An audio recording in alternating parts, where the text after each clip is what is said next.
রোজ সন্ধেবেলা মেয়ে বাইরের খাবার খাওয়ার জন্য খুব জেদ করে, কিন্তু রোজ রোজ বাইরের খাবার খাওয়াটা শরীরের জন্য কতটা খারাপ তোমরা জানো? তাই মাঝে মধ্যে বাড়িতেই স্ন্যাক্স টাইপের কিছু বানিয়ে দেবার চেষ্টা করি ওকে। তো আজ বানিয়ে দিয়েছি আলু, একটু পেঁয়াজ, একটু গাজর, আর তার সঙ্গে একটু ময়দা, বেসন আর চালের গুঁড়ো দিয়ে সুন্দর একটা ব্যাটার করে সেটা পকোড়া মতন বানিয়ে দিয়েছি। তো আমি আর আমার হাজবেন্ড চায়ের সঙ্গে ওই স্ন্যাক্সটা নিয়ে নিয়েছি। চাটা খেয়ে নিয়ে রাতের জন্য রান্না বসিয়ে দেব। বিয়ের আগে মেয়েরা বাবা মায়ের কত আদরের রাজকন্যা থাকে, কোনো কাজই সেভাবে করতে হয় না বা জানে না।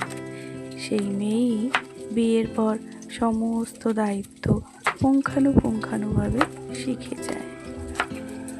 শুধু নিজের জন্য নয়, পারিপার্শ্বিক সবার জন্য।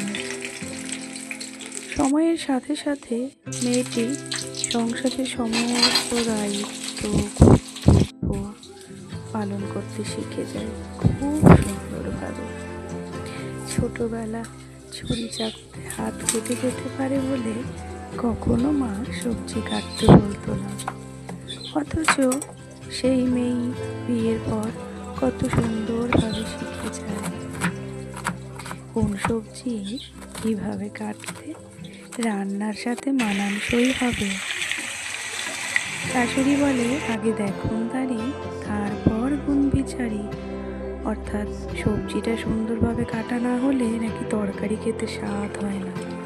তাই সুন্দরভাবে আলু বেগুন কেটে নিয়ে তা দিয়ে করলাম পাতলা করে ইলিশ মাছের ঝোল।